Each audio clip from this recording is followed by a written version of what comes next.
Okay, so now let's go for chapter number 5 LLP. Can I say one of the smallest chapter और एक question fix almost आता ही है 5 से 7 mark का. 5 marks अभी assume कर सकते हो फॉर दिस चैप्टर, जिसमें एक है ना इंस्टीट्यूट का फेवरेट क्वेश्चन है, that is annual compliances by LLP. ये चीज़ आपको पता होना चाहिए कि फॉर्म नंबर 8 सिखाया है, रिपीट कर रही हूँ, form number 8 and form number 11. Form 8 है statement of accounts and solvency and form 11 है एनुअल रिटर्न. ये दोनों form compulsorily every year LLP को भरने ही पड़ते हैं और इसके साथ साथ एक इनकम टैक्स रिटर्न. अगर आपको क्वेश्चन पूछा जाए annual compliances to be done by LLP, कहने से ये आंसर आएगा 3 जो अपनी बुक में बहुत अच्छे से हैं. Number 1.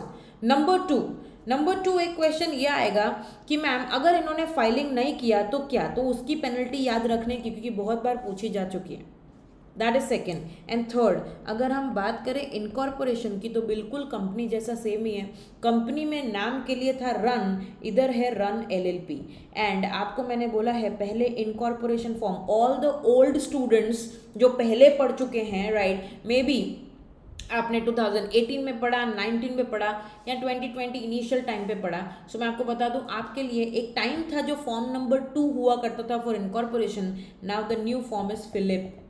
This is the name of the form. Everything is same, no change. The only change is form का नाम.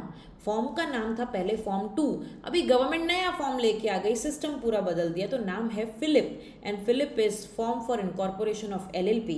एंड इसमें भी आपको डिन चाहिए तो मिलते हैं, पर अप टू 2 डिन्स मिलते हैं. कंपनी की तरह 3 नहीं, क्योंकि कंपनी में पब्लिक में मिनिमम 3 डायरेक्टर्स चाहिए, LLP में 2 डेजिग्नेटेड पार्टनर्स चाहिए, DPs. That is why total 2 DIN free में आप यहाँ पे अप्लाई कर सकते हो, राइट. और बाकी जो प्रोसीजर है दैट इज LLP के कैरेक्टरिस्टिक्स, बेनिफिट्स, क्या एडवांटेज हैं, क्या लिमिटेशंस है, तो मैं आपको थोड़ा सा वापस करा दूँ. कहना से LLP is a mix of company and partnership. Can I simply say that? LLP is a mix of company and partnership. अगर हम कंपनी की बात करें, कॉर्पोरेट है, सेपरेट लीगल एंटिटी है, परपेचुअल सक्सेशन है, मैम फाइलिंग करनी पड़ती है, डायरेक्टर्स है, मैनेजमेंट एंड ओनरशिप सेपरेट है, वो सारे बेनिफिट हैं LLP के भी. पर मैम पार्टनरशिप फ्लेक्सिबल है, तो LLP कंपनी से तो फ्लेक्सिबल ही है मैम. पार्टनरशिप में ओनर्स जो है ना वो पार्टनर है, मैनेजमेंट भी पार्टनर है, पर LLP में ओनर्स पार्टनर है पर मैनेजमेंट डेजिग्नेटेड पार्टनर करते हैं, राइट. मैम LLP में भी कंप्लायंसेस करने पड़ते हैं, पर पार्टनरशिप से ज़्यादा, कंपनी से कम. सो ये कुछ benefits. That is why to take some benefit from companies part, to take some benefit from partnership part, ये दोनों को कंबाइन करके जो आया दैट इज LLP. और LLP का जो सिस्टम है, right, majority sort of company style का ही है. पर अगर हम हमारी बुक में थोड़ा जाएं, सो आपके लिए कुछ फिक्स क्वेश्चंस जो आपको आने चाहिए, पता होने चाहिए answer. And that is number 1, आपको पूछा जा सकता है कैरेक्टरिस्टिक्स और फीचर्स ऑफ LLP. अगर 3 to 5 मार्क्स पूछा तो ये जो डॉट्स है, राइट, या तो उसको यूज करके लिख सकते हो, या तो डायरेक्टली आप बेनिफिट्स पढ़ो, एडवांटेज एंड डिसएडवांटेज पढ़ो. दोनों भी तो कहना है फीचर्स में से ही बनता है. अगर मैं ऐसा लिखूं एडवांटेजेस फ्लेक्सिबल अग्रीमेंट, तो मुझे बात बताओ एक, अगर एडवांटेज फ्लेक्सिबल अग्रीमेंट है तो कैरेक्टर भी तो वही है ना कि LLP has flexible agreement. Yes, so you have 2 options. अगर आपको मैं वापस से थोड़ा याद कराऊं, अगर आप nature and characteristics of LLP पढ़ोगे एंड एडवांटेज एंड डिसएडवांटेजेस पढ़ोगे, आपको 85% सेम मिलेगा. और जो मुझे आपको इम्पॉर्टेंट बताना है वो ये एग्जाम में ऑलरेडी बहुत बार पूछा है, छोटी सी एक चीज़ की वजह से ये नहीं होना चाहिए कि मैम मुझे नहीं आता था. और एक और चीज़ जो मैंने काफ़ी बार देखी है, जो लोग मिस आउट करते हैं, कई बार ऐसा होता है कि मैम हम पूरा बुक पढ़ें पर एक छोटा सा लाइन में कुछ था और मैंने इतना ध्यान नहीं दिया. इस पर भी क्वेश्चन पूछा जा चुका है. क्या LLP ECBs ले सकती है, external commercial borrowing, that is foreign से पैसा ले सकती है, क्या यह अलाउड है, हाँ या ना. मैंने 90% स्टूडेंट को आंसर देते उसने पता नहीं बुक में कहाँ था. हियर, क्या LLP ECB ले सकती है, हाँ या ना, येस और no. No. Simple no, answer already है, but I have seen so many students कि मैम ये मेरी नज़र में आया ही नहीं। एक क्वेश्चन है कि मैम म्यूचुअल एजेंसी एलएलपी को लागू नहीं पड़ता। मैं आपको उस चीज़ के बारे में बता दूं कि ना, ऐसे कंपनी लॉ में म्यूचुअल एजेंसी जैसा कॉन्सेप्ट ही नहीं है, बिकॉज एक दूसरे के लिए आप कभी भी लायबल नहीं हो। पार्टनरशिप में म्यूचुअल एजेंसी है because one partner is liable for the act of another partner. LLP में है भी नहीं भी, that means one partner is not liable to other partner, or they don't have mutual agency internally, but every partner has mutual agency towards LLP।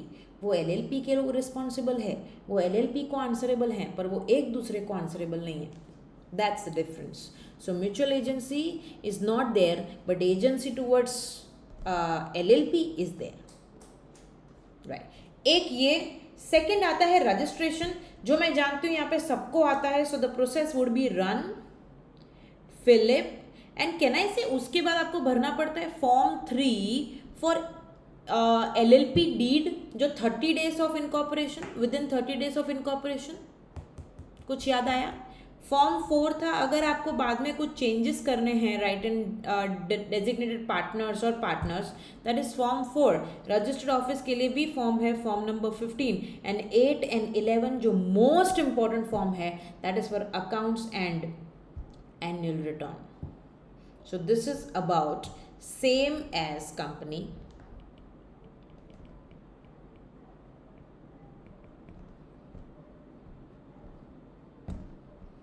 LLP deed के बारे में पूछा जा सकता है।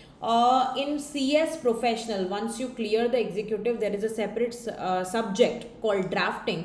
तो तब तो ड्राफ्टिंग आपको आएगा ही आएगा कि ये डीड ड्राफ्ट करो, ये अग्रीमेंट ड्राफ्ट करो, पर आपको एक डेमो यहाँ पे है LLP अग्रीमेंट। और LLP अग्रीमेंट कैसे ड्राफ्ट होते हैं, उसमें क्या पॉइंट्स होने चाहिए क्या नहीं, जैसे कि मैंने आपको पहले भी बताया, जितना आपको ज़्यादा ट्रस्ट होगा आप उतना कम ऑन पेपर पे लिखना चाहोगे, राइट। सो कैन आई से यहाँ पे भले 16 to 17 पॉइंट्स एग्जाम्पल्स दे रखे हैं, पर आप इसमें 1600 पॉइंट्स भी डाल सकते हो depending on your terms and conditions. जो बेसिक होगा वो होगा, फॉर्म का नाम, फॉर्म का डिटेल, बिजनेस, पार्टनर्स के नाम, कब आएगा, कब जाएगा, कब बंद कर सकते, ये बेसिक है। But ma'am if I don't trust that person at all, I'll be adding more points in the agreement। so वो डिपेंड करता है on the requirement of our client कि उसको क्या चाहिए। पर यहाँ पे जो पॉइंट है उसमें से अगर आपको ऐसा क्वेश्चन पूछे, write a note on how to draft deed और what point should be added in the LLP deed, और क्वेश्चन चाहे LLP डीड का हो कि पार्टनरशिप डीड का हो, आंसर सेम रहेगा, बिकॉज बेसिक्स बिजनेस के तो सेम ही होते हैं ना, राइट। सो ये जो डीड है उसमें से एटलीस्ट 7 to 8 पॉइंट्स हेडिंग आप कर सकते हो, उसके अंदर अपना लिखने का रहा। यहाँ पे 16 to 17 पॉइंट्स है, आपको 7-8 पॉइंट आना चाहिए। एंड इससे भी सबसे ज़्यादा मोस्ट इम्पॉर्टेंट है ये 3 से 4 बार पूछा गया। ऐसा समझ लो कि अगर 10 है चांस तो 7 टाइम्स ये क्वेश्चन ही आता है। Annual return, that is form 11, 60 days, this is the last date to file. Accounts and solvency, that is form 8, and audit question, क्या LLP का ऑडिट कंपलसरी है, हाँ या ना, यस और नो। और जब मैं वर्ड सिर्फ बोलूँ ऑडिट, तो आपको कौन सा ऑडिट समझना है, वही चार्टर्ड अकाउंटेंट वाला स्टैट्यूटरी ऑडिट। क्या कंपलसरी है मैम, कंपलसरी ओनली व्हेन इसमें से कुछ भी अगर क्रॉस हो तो, नॉट अदरवाइज। यस बोलने वाले सोच समझ के आंसर देवें। कैन आई से, अगर आपका कैपिटल या आपका टर्नओवर, राइट, अगर एक्सीड हुआ एक भी तो ऑडिट करवाना है, otherwise audit is not compulsory. So मुझे बताओ, अगर मेरी LLP है और LLP में कैपिटल कंट्रीब्यूशन जो है वो 18 lakhs है एंड टर्नओवर जो है वो लेट्स से 34 lakhs हैं, is audit applicable to me, yes और नो। क्या मुझे स्टैट्यूटरी ऑडिट करवाना पड़ेगा चार्टर्ड अकाउंटेंट से? No. Okay, let me change this. 26 lakh, 26 lakhs अब करवाना पड़ेगा, अब करवाना पड़ेगा, हाँ या ना? यस मैम, करवाना पड़ेगा अभी।